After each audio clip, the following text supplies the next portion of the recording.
How does it feel for you now, blowing up so much in the last few years? Some people have this like really meteoric rise to fame. I'm really glad that mine's like a 9-year hustle of like posting every single day. I much prefer that because it's allowed me to adjust. Some people would love to have the lifestyle, but they would not like to take the workload on that's required. The fastest growing online personal trainer in the world. Getting into the industry over 9 years ago and quickly discovering the amount of toxic myths and fake gurus appearing online, he took to the internet to expose them. 3-time Sunday best-selling author, my friend Mr. James Smith. There were some days I would do like 14 one-hour sessions in a day and I'd be f***ed. I was like, I'm rich. I'm living at home with my parents. I'm driving a Cat C car. I'd spent the last 6-7 years talking. I was quite good at it, where a lot of PTs look good with their shirt off. They can compete for 12 weeks for a show, but they've got the verbal competency of a f***ing potato. To wrap this up, I got a final question for you. You ready? If you were to go back to your 18-year-old self and give him 30 seconds of advice, what would it be? Where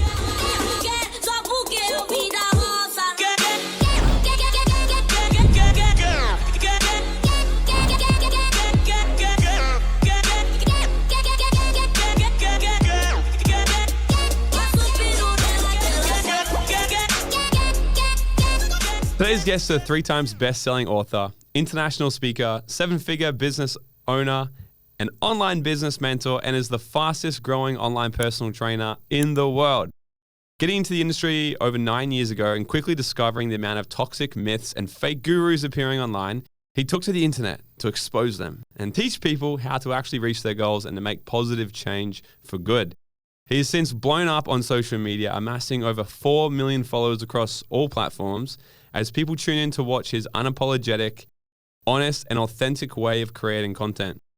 Having spoken in multiple countries to crowds of over 5,000 at a time, sharing his secrets and updated strategies to social media and business growth, and how he went from charging what everyone else was charging in the industry to now having a thriving multiple 7-figure online business.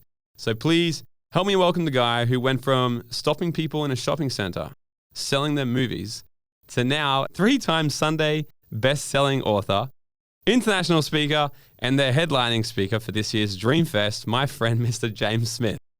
Thank you. Very flattering. Very flattering. God, Big spiel. That was a long one. That's what she said.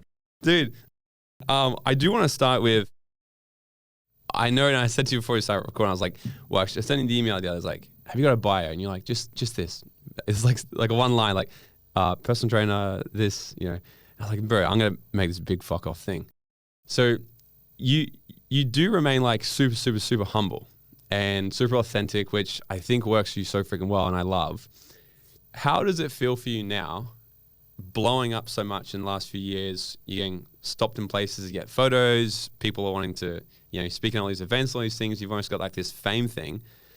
How does it feel for someone like you that wants to remain kind of not like that, if that makes any sense? I'm glad it happened in my late 20s. I think if it happened when I was 21, it would have fucked me over. Yeah. I don't think my brain started working until I was about 26 or 27. Like, I've only really had this breakthrough recently where, yeah, I probably just would have cancelled myself, just done stupid shit. Then I'm kind of glad at the same time that almost some people have this like really meteoric rise to fame.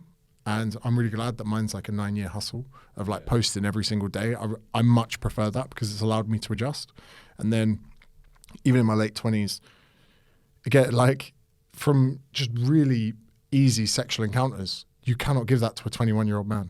Like at 30, 31, I kind of had a year of fun and then started realizing, hold on, this probably isn't congruent with a good life. And I started to really appreciate my values, what was important to me. The pandemic came at a good time. Now I'm in like a very happy relationship, got a dog, live by the beach. You know, like if this was a really crazy, like this much money, 21, I probably would have like disappeared to Thailand or Asia and never come back, you know? So I'm incredibly grateful, although it is just a bit weird. Yeah, that's so funny. So when COVID happened for me, I toured Australia. I had events booked in Canada and Mexico and somewhere in America, and all this stuff was happening. And then I just got out of a relationship, and then I was thinking, I was like, fuck yeah, this is going to be the year. You know, like I'm killing it. This is the year. And I was 26, 25. I'm like, I'm just doing this. I'm doing single. I'm not dating anyone until I'm 32. I've got every guy's dream. You know, I can make them online, go around. And then COVID happened. And I was like, why the fuck?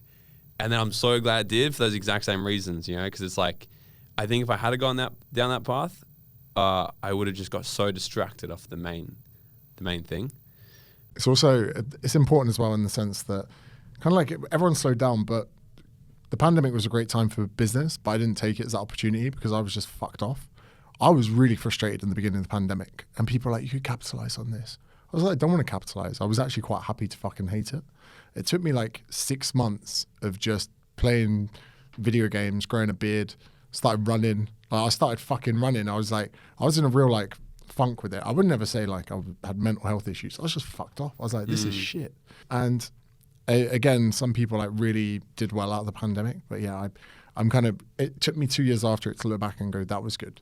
That was good for me. Like, because I think that was so close to that kind of rise, book deal, TV, stuff like that. It was quite nice. It was like, yeah, it was good for me. Yeah. Well, they say, I heard a quote someone said a long time ago. It's like, slow success builds character, fast success builds ego. And I've seen so many people that do have that quick rise to fame, or they, you know, especially this day and age, right? Social media, you can make some videos on TikTok, blow up, and become no one to somebody quite quickly. And it goes to your head and completely just fucking ruin lots of things. But I'm the exact same. Like, I've been building business for about 9 years now. And obviously I throw events and stuff and have people come up and all these sorts of things. And my partner actually asked me one time, she's like, how is it? Like, it's just so normal for me. Like, I think it really hit me one time. I had somebody said to me, they go, oh, you're like the exact same person as you are here and on stage. I'm like, who the fuck else do you want me to be? All right. So I'm super grateful for the journey. So I do want to dive into though. Okay. So before we started, you said about the last 2 years when you absolutely exploded. So can you give us a brief walkthrough the 9-year journey of you actually building this online? Yeah. So at 23, I was in Southeast Asia. I just quit my second job. Like, even a little bit before that, school didn't do very well. Didn't get good grades. Got kicked out of school. Actually, there was like 2 months left of term, and I got the non-formal expelled. I went to see my head of year, which was always like, I was like, yeah, whatever. But my mom was in there, and they were like, you're going to take your son off the premises today, and he's not going to finish school. But they were like, we're not making it formal, like expulsion. He's just not going to come back. So I was like, fuck. Just not getting the invitation. So my mum like takes me to the job centre. I remember texting my friends being like, guys, I just got expelled on like a Sony Ericsson. My mum smashing the phone in the road, took me to the job centre and just left me there. So then I enrolled in college. And the only college that would accept me was an agricultural college. So they were teaching like grave digging over on one side, but I saw they had rugby pitches. So I was like, I'll be all right here. Did 2 years as like a BTEC, which actually in England, if you want to rip someone, you're like, oh, is that a BTEC North Face hoodie? You know, like the BTEC is the biggest. What's BTEC? Is it a brand? No, it's like a qualification. It's like, it's like your college diploma, but for idiots. Sorry to anyone who's got a BTEC listening. So like people are like, what are you studying? I'm like, oh, sports science and performance. Oh, really? Yeah, BTEC sports science. They're like, oh, BTEC, that's nothing. Like, I didn't have to do exams. You just had to do coursework. No one saw your coursework past your like lecturer. So like I'd give rugby kit to my lecturers and they're like, yeah, you'd be all right. Like, so then after a BTEC, I didn't have like enough weight behind me to do a degree. So I wanted to go to university. I could only do a foundation degree where they're like, yeah, we'll let you in for the first year. So I did that. Again, it was my same lecturers from college. I stayed on at college for that. So then when I went to actual university, I went to one lecture and that was it. And I got in there, I was like, I don't know how to reference. I don't know how to do an exam. I don't know how to do this. So I flunked uni. But I wanted to stay on campus because I was like getting smashed and playing rugby. So I would hand in cover letters to a blank page of paper because I understood that if you didn't hand in anything for your exams, you could get kicked off the course.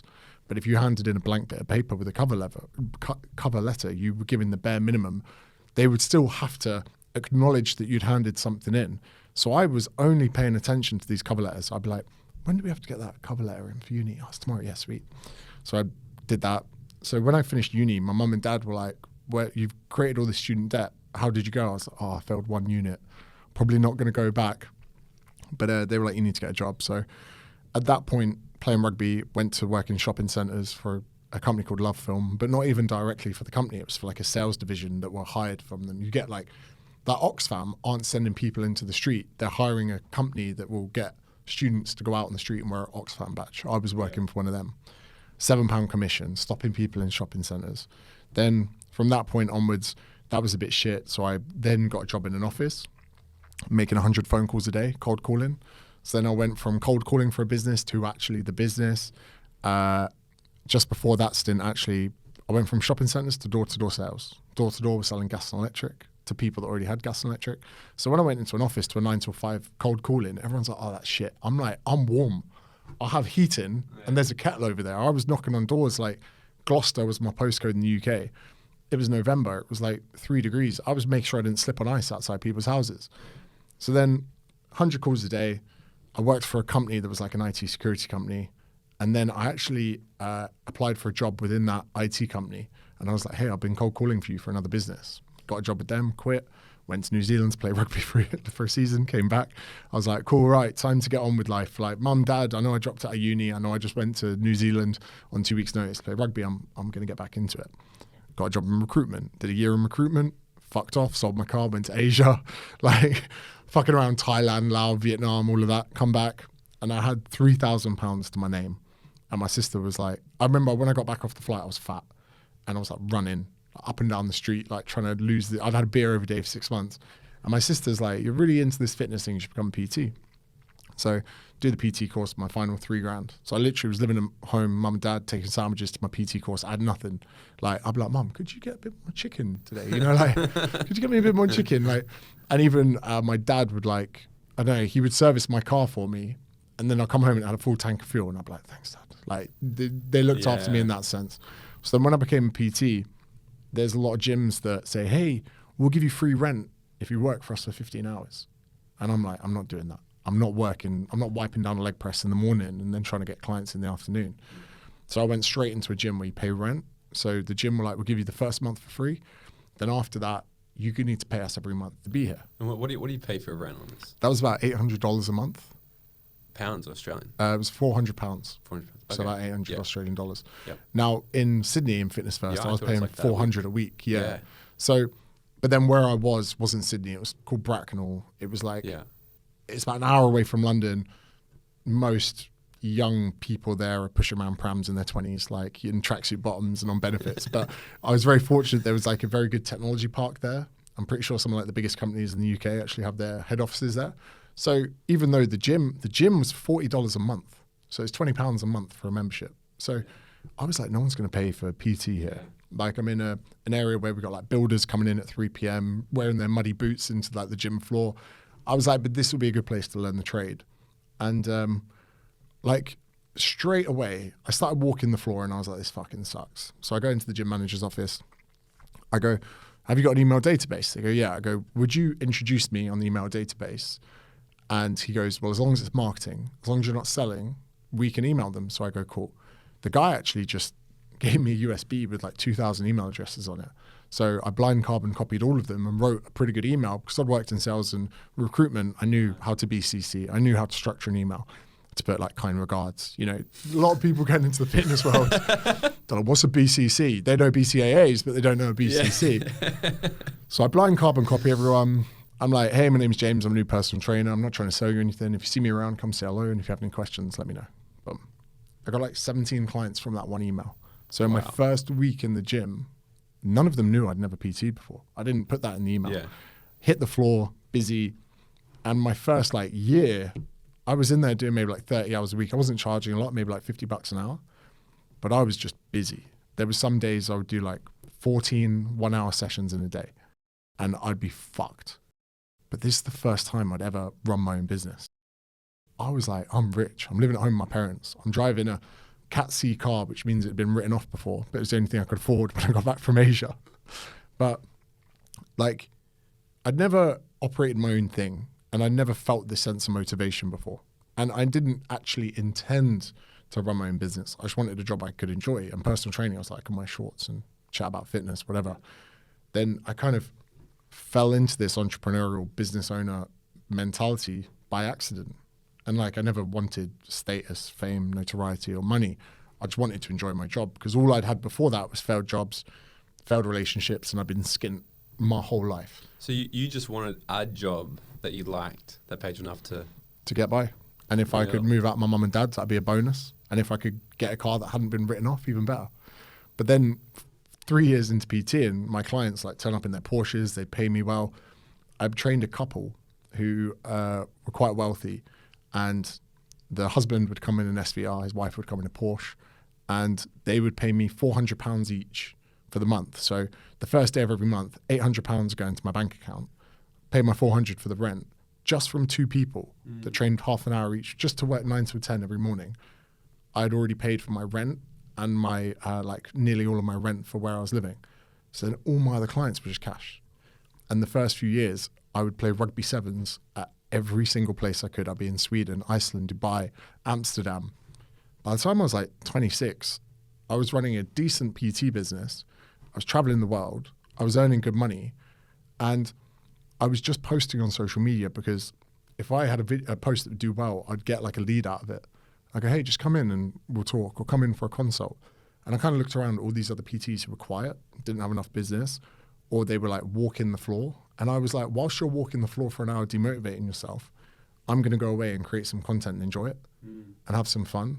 And then if I was pissed off about something, I'd be like, why is this content doing better?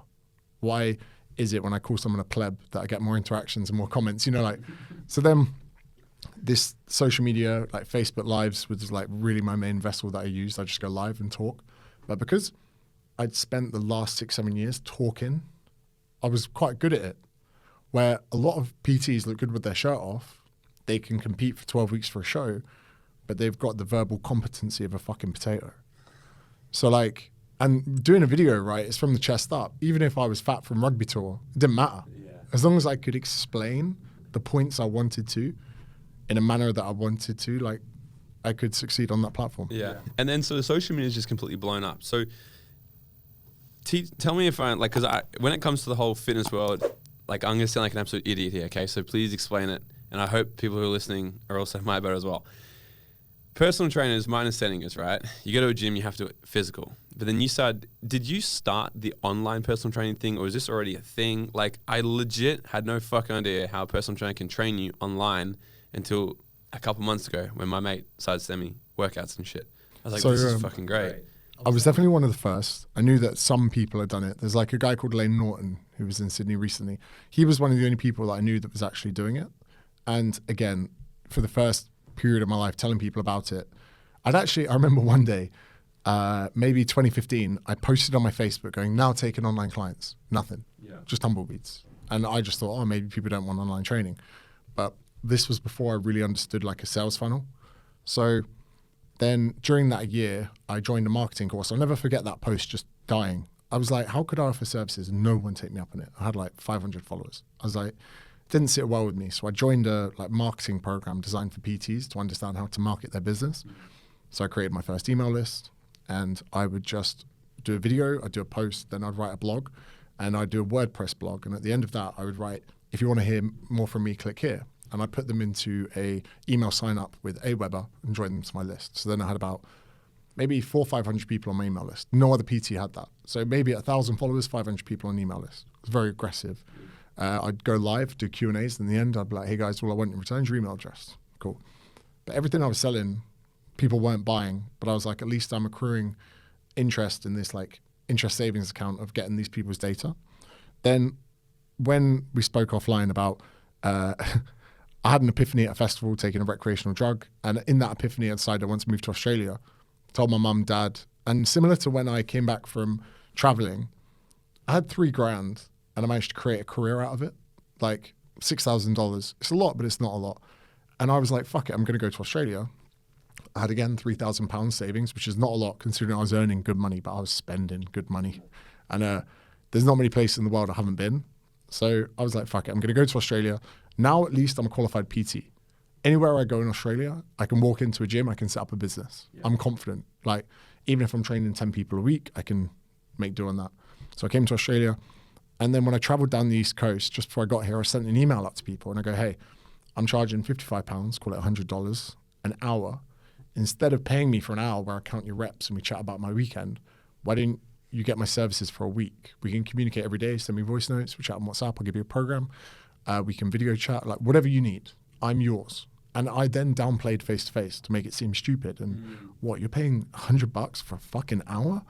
you could get 7 days. Like what, you want to contact me once a week or 7 times a week? Do you want a program where you have 4 workouts a week, or you want to come see me for 1? I was like, if your kid needs to go to the dentist, do you want to pay me $100 because you missed the session? Or do you want to chat to me online? Got my first 10 clients from 1 email. I'm making $500. No, I'm making $1,000 a week, £500 a week, just chatting to people and rotating programs.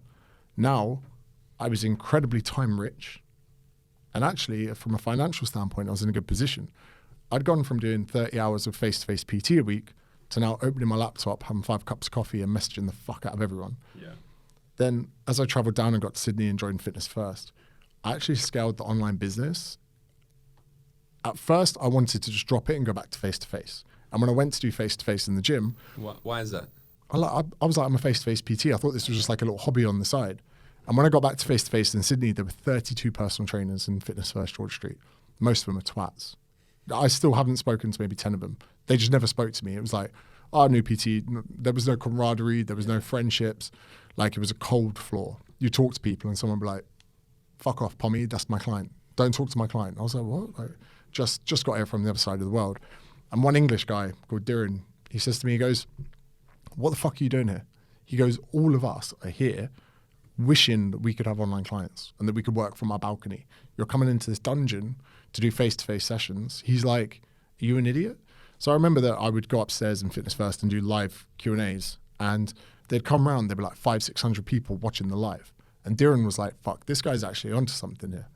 So then 2 months into Fitness First, even though I had a 12-month contract, I stopped charging my clients money because I was making so much online. I'd come in and I'd say to them, buy me a gift.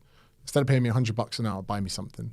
So my client would come in with a bag and she'd be like, oh, I knew you ran out of Nespresso coffee pods, so you got that. She's like, I went to Lululemon, they got you this hoodie. And all the other PTs were like, is it your birthday or something? I was like, no, I don't charge my clients money anymore. Like, I'm making too much online. And I'd do it to fuck them off because they were all cold bastards when I started.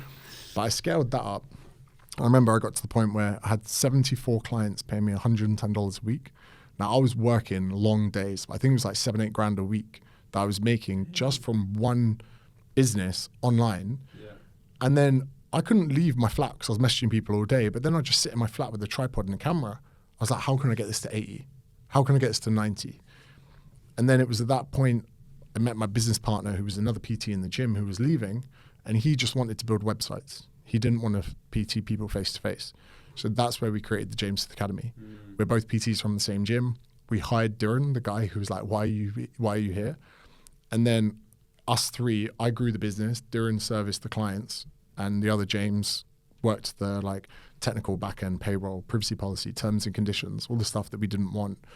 And before I knew it, we had like a 7-figure business within our first year. That's wild. And super low costs.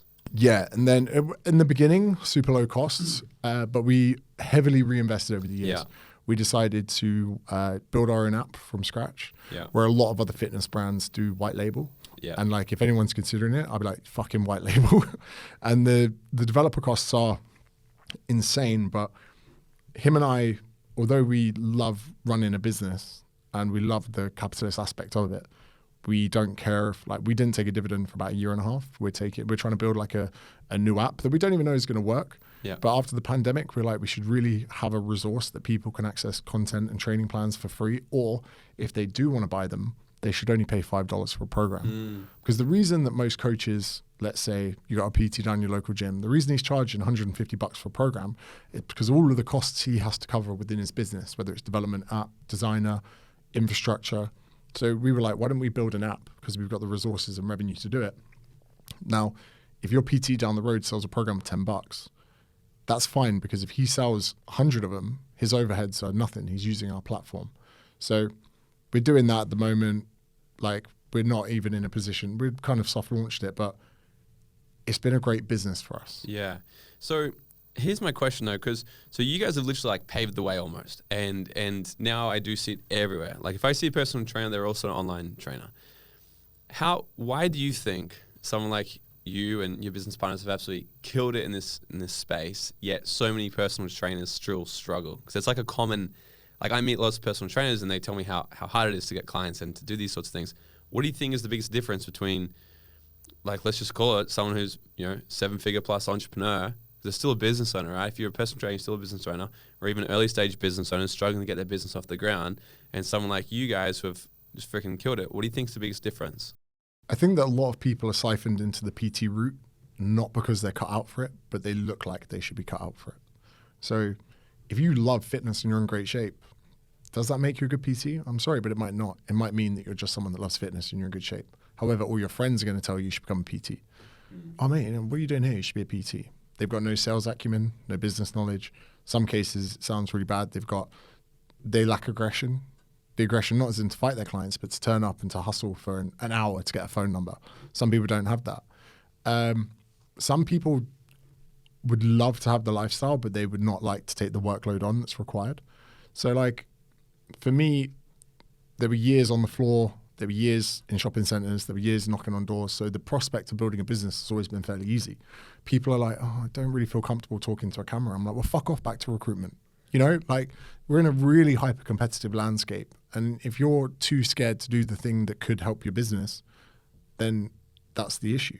And again, when at the business talks, I explain to people that my average on door knocking was 100 doors to get one sale. Like when you compare that to the inside of a gym, that's fucking, the inside of a gym, you talk to 12 people, you get a consult booked in. You do 3 consults, you get 2 clients. Like, don't give me this shit that it's hard to build a business. It's hard to put in the work required to build a business.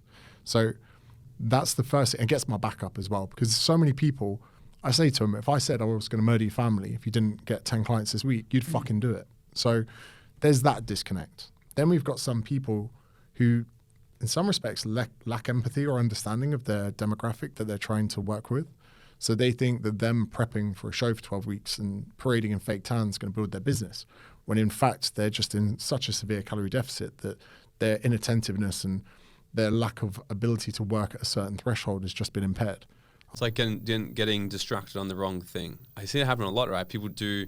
I was having a conversation with someone who's in my mastermind program actually the other day, and he said to me, he's like prices in Sydney are rising, my rent's gone up. He's like, it's getting hectic right now. I said, well, what have you been doing the last week? He's like, I've been writing my book every single day. And I'm like, I didn't know you're writing a book. What do you mean? He's like, yeah, I'm trying to get this book out. So what are you doing, like a book deal? Or he's like, no, it's gonna be like a free lead gen ebook. I'm like, bruz, why the fuck are you writing a book when you got no one in your program? Like, it's doing the wrong thing. Like if you're talking about the money, like if it's the lack of money right now, why are you focusing on doing something like a long-term lead gen when your problem right now is that you've got all these organic people right here that are waiting to buy something off you, but you haven't even had a conversation with them yet. And I see a lot of people, because I think they can justify to themselves that they're working, but it's just on the wrong thing. Have you ever experienced that? Have you ever experienced like taking action towards the wrong thing, or have you always seemed to sort of just line up the next best thing after one another? What's up, Dream Nation? Have you ever wondered how far ahead your life would have already been if you had got access to this type of content at a younger age? Look, this is why I need your help. I'm trying to build the #1 personal development platform out there to teach you guys the tips, tricks, and attitude of what it takes to live your dream life, and to bring the type of education that we all wish we had in school. This show only grows by word of mouth and new subscribers, so it would mean the world to me if you could smash that subscribe button right now, leave us a 5-star written review, or drop a comment below and share this episode with a friend. I would be forever grateful. All right, now let's get back into this episode. I think, again, to anyone listening to this, one of my favorite kind of notions is you're always better off leaving people wanting more than giving them too much. So when we do a live show, at the 1.5-hour mark, I want people to go, I wish there was another hour. What I don't want is to get to the 2-hour mark and people go, oh, I wish this was fucking finishing right now. The guy with the ebook, ultimately, if it's for lead gen, what do you want? Contact information. Cool. For that to be a value, it doesn't need to be 100 pages. It's probably 97 pages too many. Yeah. He should go away and over 2 cups of coffee create a lead gen. His demographic, I don't even know it. His demographics problems aren't 100 pages. Plus, if you do want someone to absorb 100 pages, they're going to need to be an incredibly warm client, not a semi-warm lead. So like, again, his effort could be in the right place, but way too much. I've had a friend who wrote a book and I said to him, how many pre-sales you got? He's like, I haven't finished it. I go, that's not what I asked you. I said, I started selling my book before I'd written it. You know, like that process needs to be in place. But for a lead gen, you get a nice 4-page document that gets someone to think slightly differently about their problems they're facing. They'll go, fuck, I need to work with this guy. So yeah, there have been times that I put focus and effort in the wrong place, but then a lot of time it can be in retrospect. Like, for instance, I went through a phase last year of dominating TikTok, and then I grew 1 million followers from one video, right? And everyone always says to me, like, what's that one viral video? And I'm always like, fuck you, it's 9 years of hard work. But on TikTok, it was one video. It got 25 million views, got 1 million followers from it. And it was discussing something called the swimmer's body illusion that... I've seen that. Yeah. That's wild. But because you had a big following already on Instagram, right? Do you think, is it because people... Like, I don't want to discredit the fact, but do you think it's easier to go on another platform once you've already killed it on one? I think you might have the familiarity effect for people. Oh, I've seen him somewhere before. Yeah. But I think that was just what I called the gold rush on TikTok. But the thing is, looking at my business in retrospect, I'm like, where's my fucking business? Like, I grew 1 million followers, but I did not grow any of my businesses by any margin that was notable. So you haven't monetized much from TikTok? I don't get paid from TikTok or any platform except Facebook and Instagram. And Facebook was one that I didn't monetize till recently, where a friend of mine got $20,000 from one video that went viral. How do you? I didn't even heard of this. What, Facebook paying you? Yeah, Facebook. Like YouTube does that? Yeah, exact same. And Really? sometimes I'll get more from Facebook for the same video that I put on YouTube. I had no idea that they even do that. So now I'm in a position where I tried the short form. I actually tried calling people out a lot, and it put me in a bit of a negative headspace where I was waking up like, who am I going to fucking take down today? And then instead I was like, I want to make content that is entertaining, like has a lot of, information in it, but someone can like enjoy that. Like the enthusiasm that I showed you that guy before, I'm like, this guy, I want people to do that with my content, not be like, hey, look at this fucking takedown. Like, so then now I'm in a position with my content where I'm like, okay, let's put more effort into a piece of content, then I'll spread it across platforms. But then the landscape content, which a lot of people think is dead, I put that in Facebook and YouTube. I get paid from both, which I've never been paid for content for my first 8 years. Landscape content. What do you mean by that? Like YouTube content. Like a long form? Long form, yeah. Okay. So but then I can still repurpose that for other platforms. Interesting. And I'm still figuring this out. I'm 9 years in, but I'm like trying different levers and switches everywhere. I put a 9-minute 45 video on TikTok yesterday and it crushed. 9-minute video, dude. I didn't know you can fucking put 9 minutes on TikTok now. I only found out last night at 5 p.m. And it killed it. Hey? It's got 250,000 views in 20 hours, right? So I'm like, that could benefit my YouTube. Then it could benefit. So then we talk about that effect of, oh, I've seen that guy before. Yeah. So those 250,000 people might end up going on YouTube, then seeing one of my thumbnails and go, that's the guy from TikTok. So they all play into each other. It's got the mere exposure effect. Have you heard of that? No, like but I can get an understanding. Yeah, well, like with branding, I guess like my strategy behind I can't wait to dive. I really want to dive so much more into content with you, and because my strategy behind we just try to put something on every single platform, and my philosophy is done is better than perfect. Like ready, fire, aim is how I've done every single thing in my life. I'm like, I'd rather put a piece of shit up there than have nothing up there. I'd rather I still want people to come back one day and be like, oh my god, look at that video he did 5 years ago. It's a piece of shit, so they can justify to themselves why they can't buy into their excuses anymore as to why they can't do it. So I like to leave my shit up there from years ago. But the mere exposure effect is think of the biggest brands in the world. You're never seeing Coca-Cola or McDonald's or Netflix do a direct call to action, a direct response marketing, right? They're never Apple's never hey, new iPhone's on special this week, come buy it. They just do Apple. And Coca-Cola is just on every fucking logo. Coca-Cola, drink the Coca-Cola with McDonald's. And they just put it everywhere. So you become familiar with it. And I don't know the exact numbers anymore, but it used to be something like, someone needs to see your brand or your face or your product about 7 exposures before they do business with you. Now it's about 21 to 25. And so what happens is the more someone sees your face or your brand, they become familiar, they build trust. And then they don't know why they like you, they just know they like you. Then when you have something to buy, they'll buy it. So you're crushing it with this. And I think everybody should be doing it. Anyone who's building a business or a personal brand, they've got to be on every platform for that exact reason. Just so when people can get on, they can continually see their face over and over. And that's business these days. It's faces. I think people are paying more attention to someone's face and voice now. And it's similar to the Nike tick, right? So I think as well, if you said to me, you need to release 300 YouTube videos for someone to buy your product, I'd do it. I'm willing to do that. I revel in this shit. Why? Because I love that. I love the fact that maybe at 100 videos, so many people would give up. I love that. I love that. 100, I give up like 2. I'll be in the edit room and I'll be like, right, that's ready to go. And I'm like, nah, that's where other people want it to be ready to go. I'm going to go through again. I'm going to get overlays, text, images, B-roll, stock footage, whatever it is. I'm going to make this so good that my competitors look at it and they don't even try. That's where I want to get. I'm a bit of a fucking savage with this. Yeah. Then I want, in some respects, I love personal trainers. I love helping them build their business and all of that. And I love it when they come to the events and I can see when I change people. But there's this little fringe of haters. I call it the hater inspiration paradox. I made this up with the last book. When people see your success, they can only go 2 ways. They can be inspired or they can hate. And it's very easy for people to hate on Joe Rogan rather than be inspired and see a guy that did something for 10 years, probably got shot on for the first 5. Like, what's this guy doing? Now he's one of the most influential people on earth. So like, I know that there are some people inspired by my work, but there are people that are hating. And I want them to go, yeah, I really want to do my YouTube. And I want them to go on my feed and see how much I'm outworking them to the point it makes them not even fucking try. So I love that shit. And I love the fact that I get emails from people where they're like, I've been watching you for 3 years. I've just finally bought. And I'm like, welcome. I'm like, now you're in the honey trap, you know, like whatever it is. And even then I'm like, well, thanks for joining. If you don't fucking love it, I'll give you your money back in the next 2 weeks. Let me know. Like, I think so many people have lost this effort curve that it's required to obtain someone. And even if you get to 3 years and they haven't bought, you fucking bet if their brother, sister, mum, cousin, or work colleague needs your product, they're going to be the person that champions you.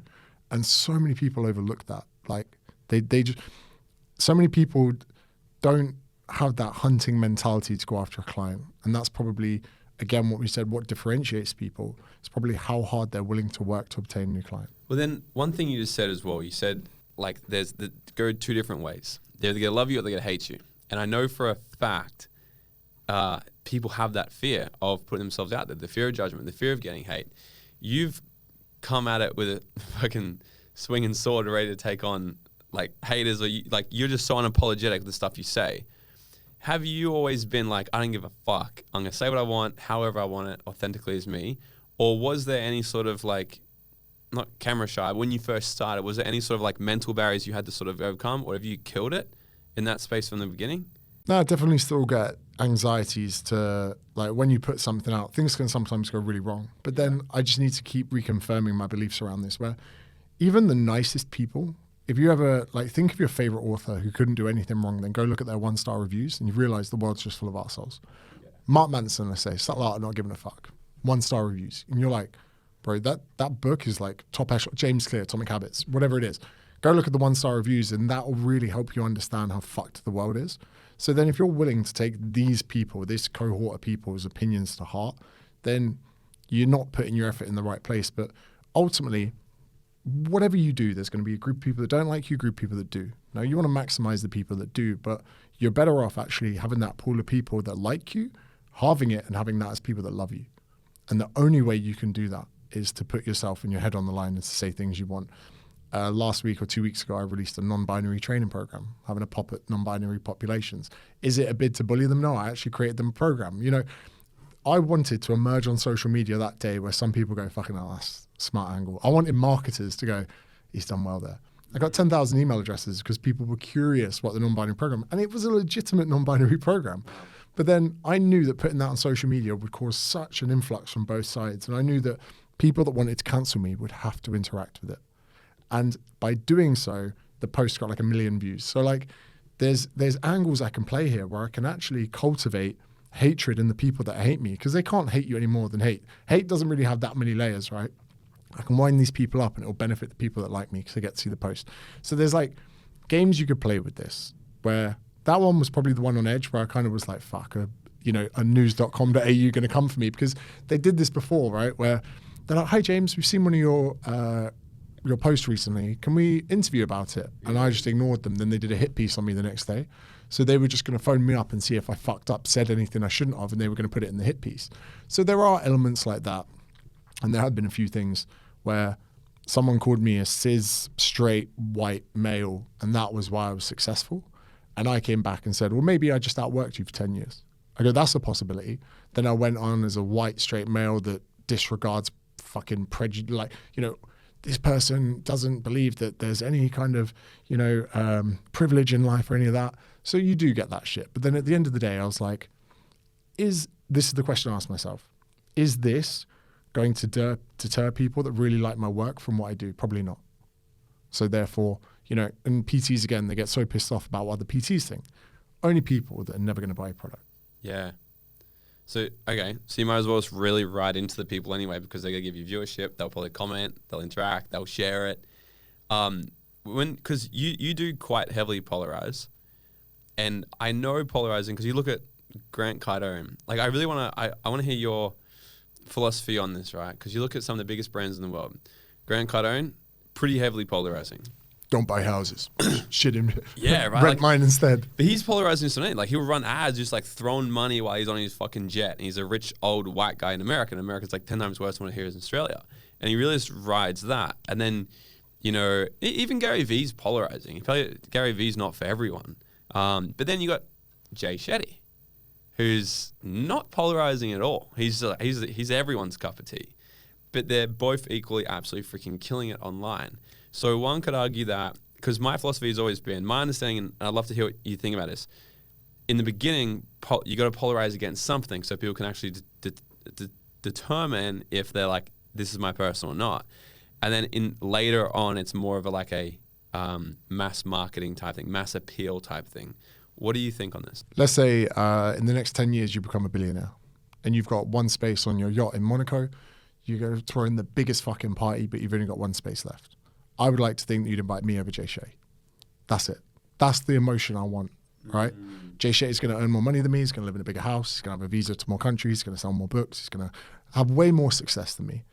But I would like to think that if someone was going to consider to invite him to a party, they're like, oh, fuck, you know, he's probably just going to fucking rant off about all these quotes or talk to people. When I was a monk, you're like, oh, shut the fuck up. You know, like, I want someone to get naked. But James, put your fucking clothes back on. You know, like, so I would much rather have that connection with people. Yeah. Where, like, when I'm in a bar, people come up to me and they'll banter me. Like, even an Irish guy in Dublin last weekend, he comes over, he goes, oh, James, that non-binary post. He's like, you're fucking, you know, right on the edge there. Like, and no hello, no how are you, no whatever. Just come over. I'm like, do you want a pint? I'm like, I'm buying around. I'll get you a pint, whatever it is. Like, that's the relationship I want to have with people, because I think those people are the ones that champion you best. And I think that in a world where everyone's getting so worried about being cancelled or putting a foot wrong, I think putting a foot wrong on purpose is good.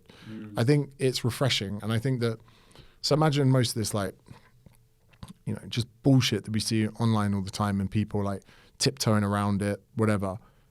You got to relate to the conversations people are having over their dinner tables, where they go, you know, like, if you conform to this political correctness, people see it. Our audiences, right, and a lot of influencers, they seem to think they although they might have more fame, notoriety, and might have a deeper bank account than people, our audiences are no less intelligent than us, right? They may not have experienced success like us, but they're all incredibly intelligent in their own ways, even if it's playing video games, right? Even we could look at like someone on benefits, right? Could be the best Call of Duty player in fucking New South Wales for all you know. People need to appreciate that our audiences are so intelligent, they pick up on everything. And when you do deviate from the norm and you polarize people about something that you truly care about, I often say, if I'm not willing to debate it with Piers Morgan, don't say it. So when I did the non-binary program, I was like, I'll go on his fucking program tomorrow. That's a good way to check it. If you wouldn't debate it on Piers Morgan, then maybe don't say it. But if you would, then fucking go for it. Because I'd barely debate my own name as Morgan with that guy though. But he's a savage. But this was the fun, right? And I wasn't going after trans populations. I wasn't going after the lesbian, gay, bi community or whatever. I was saying, and actually Tim Dillon, the comedian, said it best. He goes, non-binary, there's no buy-in. Tim Dillon's gay. He goes, at least I had to suck a dick to get in the gay community. He goes, you know, there are going to be a lot of attention seekers that sit in this cohort. And I was like, do you know what? Interesting. Let's make them a program. And if Piers Morgan was to go, James, are you a bigot? I'd go, no, Piers. You know, I'm trying to create a program for a cohort of people that no one's done it before. So although it lost me 4,000 followers, I'd like to think the other 1.1 million, I'm that bit closer to getting bought a pint at a pub with them. Yeah. So let's talk about content, because we don't have a hell of a lot of time left. Can we talk about content? Right now, currently, whenever we're recording this, and whatever month it is, May or something, 2023, what's your strategies right now? What are you going all in on? What's your focus in? What do you think's absolutely just exploding? Well, I started dabbling in YouTube about a year ago, and I looked at my views, and I was like, huh. And I came to the realization that if I was to create a list of my 1.1 million Instagram followers, my 1 million Facebook audience, or my 1.7 on TikTok, I had to ask myself the question, how many of them like you enough to watch your YouTube? And the answer was about 5,000. So I was like, there's having a following, but there's having people that are engaged in your content. There's a difference. I was like, fuck, I follow 2,000 people on Instagram. How many of their YouTubes do I watch? Maybe 3. True. So I was like, the ultimate flex now is who can you get to watch your long form content? And also, I developed the strongest emotional ties to the people whose content I absorb the most. And YouTube, you don't absorb on the go, you give it your full attention, a bit like emails. That's why email marketing is such a powerful tool, right? So I was like, I'm gonna double down for even the next 3 years. And even if my YouTube only got to like 200K, that's enough to dominate the world with. If you get 200K people buying into you, or even if 10% of them do, 20,000 people, you could do a lot with that. So I was like, that's where I'm going to put my effort. And I can actually, if you want to survive on YouTube, you have to make fucking good content. Fucking good. You got to make sure that everything is up to the highest level. Then when I sit back and go, oh, fucking hell, that's a 3-hour edit, I can go, oh, let me just repurpose that on everything else. Yeah. And I don't care if it fucking bombs, because I put it in the place that I think will build me the best relationships with people. And people, I look at my comments. People are so kind on YouTube. There's some dickheads. They are a lot kinder, hey. And people are like commenting for the algorithm. Love your content. Made me feel so much better. I'm like, fuck, I'm even eliciting a better response out of people here. Probably because I'm being a bit more positive with the content. That's where I'm going to put my effort. And like, nothing I've really said's like more clients, more business, more rev. Like, as soon as I keep swearing in my videos where I can't monetize them, and I'm like, oh, fuck it, have a video for free. Yeah. And then if I can build an audience that will sit through a 15-second video, the money that I get from that, I'll just spunk on shit that helps me keep the channel alive. My skeleton cost $500 that I put in the backdrop of my videos. I used him for one video. Yesterday, I bought some fitness equipment, spent like $1,000. I was like, half of it's in the bin. Like, so I'm going to try and get some, whatever money I make from the channel, I'm going to reinvest into the people that watch it. So you said, so you're doing a video a day, or you're trying to do a video a day. So apart from obviously that, is there any like major strategies that you're like, this is what's working, or this is what the people really wanting? So you're saying kick-ass content, we were just watching some funny shit before, like, and you do it, because I watched a couple of your stuff before we came here. I was like, your YouTube videos, it is like, I forget one of the ones I watched.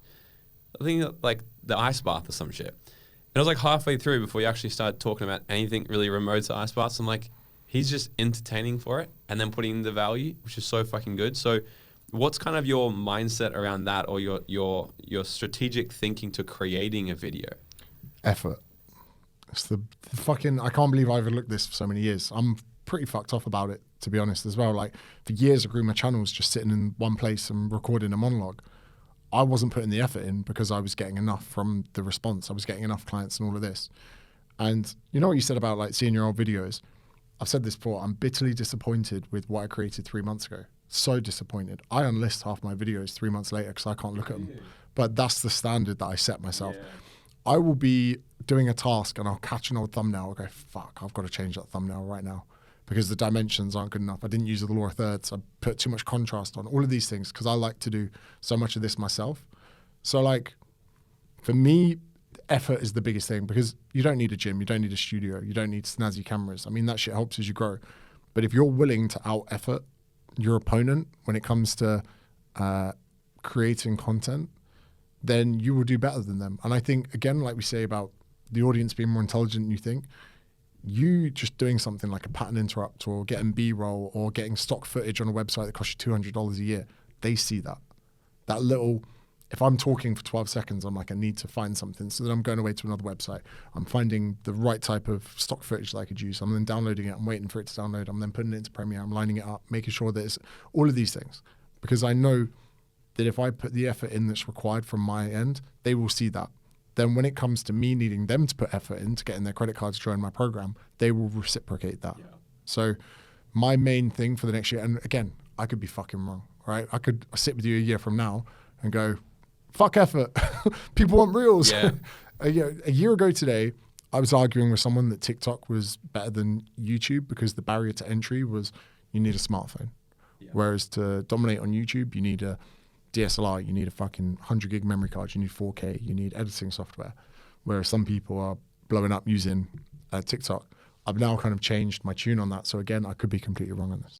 Yeah. So you said 12 seconds. Is that a thing? So you got a pattern interrupt every 12 seconds, or is that just a? That's just my kind of standards that I'm setting. Where, so I actually got. I haven't told many people this. I got tested for ADHD this week. Yeah. So I've said I've had ADHD, which is kind of disrespectful to the community. But I got my provisional diagnosis. I'd do like a 4-hour test. And wait, so to find out if you have ADHD, they make you do a 4-hour test. Yeah, it's like 2 hours. And if you don't do it, that's how they know you have ADHD. Is that? I had to. They give me a clicker and a screen, and there's 2 patterns that flash on the screen. You can only click when one of the patterns comes up. That was a 20-minute test, just me and a computer. Fuck me. But they're watching my body language, my leg jigging under the table, my heart rate. I did an ECG where they got me to do maths with like things connected to my head. Then I had to see a psych and do like a massive questionnaire. So what did they say? They were like, yeah, so it's provisional because they haven't looked at my ECG yet, but they were like, they provisionally diagnosed me for inattentive and hyperactive, which explains a lot. You know, my mum and dad, I said, oh, I got a provisional diagnosis for ADHD today. They go, what's that? I went, what you missed when I was a kid. Because I got tested with dyslexia, dyspraxia. I saw educational psychologists, but they all disregarded me because of how quick my reading speed was and my reading competency, which isn't really quite common with people that are like dyslexic or dyspraxic. Yeah, you are dyslexic? No, so I couldn't get the laptop or anything. I was fuming, and but like my periods of hyperfocus actually are around my work. So this morning I got 3 messages from different people to remind me about this podcast, yourself included, my manager, even Madeline, who helps me on the social media front. I knew I had it, but I forget podcasts all the time. So I've already, in the last 12 hours, I've learned a certain way to do these keyframes on Premiere Pro, but I'll forget that I've got something at 4 p.m. So I didn't realize for the last few years that I have certain superpowers in areas, but I've got massive flaws. And I never realized until having a business partner, having a manager, having these people, they actually prop me up to just do what my superpower is, and they deal with everything else. And I only sitting with the psych the other day and talking this out, did I realize I'm only so kind of successful in these realms because they're like, James, you go do your edit. You go fuck around and make your YouTube video. You go get us content. We will figure out how to put tracking links on an email marketing campaign. So the next year or so, I'm really going to delve into understanding that as a condition better, because a lot of people probably might think that having ADHD means that this is really the main point I want to get away, because I know you've got 6 minutes as well. If you'd met me at 21 and you'd gone, James, here's a pill that will get rid of ADHD, I would have done it. 100% I would have had it, because at 21, even fucking 23, that issue I had with concentration, the issue I had with remaining attentive to tasks I didn't want to do, was the reason I'd never held down a job for more than a year. It was the reason I kept fucking off to the other side of the world. It was the reason that I'd failed every endeavor. School failed, BTEC pretty much failed, uni failed, first sales job failed, first recruitment job failed. I had strung a list of failures together up until the age of 23. 10 years later, I've now come to realize if you put that pill on the table, I wouldn't take it, because the very thing that screwed me up in the first part of my life is the very reason I've been successful in the second part. Boom. Like I've never been tested, and I'm actually grateful my parents didn't get me tested, because I'm sure I would have been part of a big population which seems to be growing now where they have ADHD. I struggle to focus hardcore, but I'm similar to you. It's like if I get on a topic, I'll fucking murder that topic, and I can work on 40,000 different things at once and grow like this, and I love it. It has where I think it's just noticing how to like sort of play it, at least for me anyway. It's like, how do I know, like the times where it's maybe getting overwhelming, it's like blowing my freaking brain up, but then what do I need to do to bring the pendulum back? Because I know if I just push the pendulum so far, I'm just like on, and if I do that for too long, then I will like hit the edge of burning out or just feeling like shit. And then, but I think it's a superpower. It's an absolute superpower. Just the attentive to just focus, freaking kill it, work on multiple things at once. So yeah, but dude, I'm curious to know, I saw you interviewed Andrew Tate. I was on a podcast with him. So okay. We got Tam Khan, Mo Vlogs, Andrew Tate, and me. So Tam Khan messaged me and he goes, can you come on the pod? So I'm with him. Okay. Carry on. That's my defense. Okay. So I was going to ask how it came about. So you got invited onto it by somebody else? I was in Dubai, yeah. Yeah. So again, like we were talking about location speed Dubai, everyone's in fucking Dubai. Carry on. Yeah. What's your opinion of him? So I've been fascinated with him since the early days because of his ability as a marketer. So like this is the thing, right? Loads of people messaged me and said they're unfollowing me because I followed him. I go like, fucking, I follow Trump, right? Yeah. Because he fascinates me, Yeah. right? I want to know more about him. The way he, you don't look gay. You know, like I'm like, who the fuck says that? The president of the United States? I would subscribe to him on fucking OnlyFans if he had it. You know what I mean? Like, I want to know more about him. So I remember I've been following him tape for maybe like, I don't know, 4 years. And he's one of the only people I've unfollowed and refollowed again. Because I'd see him driving around Romania's cars. I was like, this guy's a fucking pleb, smoking cigars, whatever. And then some of his clips are like podcast. He decided in 2020, 21, he was going to blow up. Mm. And even with like businessmen, like Grant Cardone, let's say, fucking 4/5 of the things he says, I can't apply to. One of them, or Gary Vee, one of them, I go, fuck, do you know what? That's worth subscribing for. Mm. And with Tate, he has the same thing, but maybe it's 1 in 10. I go, fuck, he's right. He said something once where he goes, I've never seen someone give it their all, focus everything they have on something and fail. And I go, do you know how many fucking people need to hear that? But then he's like, yeah, shut up, bitch, go get me dinner. I'm like, I don't agree with you. Yeah. But you love him, you hate him, whatever. You need to respect some parts of what he's done. Yeah. Same way as like Trump, right? The guy has fucking failed businesses, but he got himself into the fucking White House. I don't agree with him grabbing pussy, but like, you need to admire people's success because in some respects, everyone needs to imitate some part of that. Yeah. Contrarian, outspoken, polarizing, 3 things that we like spoken about today. He did it too much, but we should learn from his mistakes and, you know, not necessarily embrace our inner Tate, but there are lessons to be learned all around us. And we got this hater inspiration paradox. Yeah. You can't fill your mind with just hate towards someone who's been successful in their field when there are some things that could inspire you to do better. It's so true. I think people's clouded judgment of certain aspects of certain people, like we'll just look at Tate and Trump. They look at the negative things and they completely write off everything, which I think I like to look at everything in life totally objectively. Like I'm not emotionally attached to anything, but I like to look at everything objectively and be like, what about this is actually useful for my life? And if I was to look at all the things that is, because when you start blowing up my missus family, like this guy's a fucking asshole. I was like, and I look at it, I was like, yeah, I agree. What a savage. Because I see all little snippets of him saying wild shit. And then I saw some long form content. I was like, actually, this guy's smart. And he does say a lot of shit that I'd probably never say. And a lot of shit that I probably don't really agree with. But there is some parts where I was like, but he's just a dude doing his life as well. And I think when he went on Piers Morgan, right, and he said, he's like, with one thing he didn't realize was, which I can 100% relate to, is with more power comes more responsibility. I was like, that's just such a strong thing, because when I've started doing like the conversations that me and you can have off camera, off microphone, just like whatever and chatting.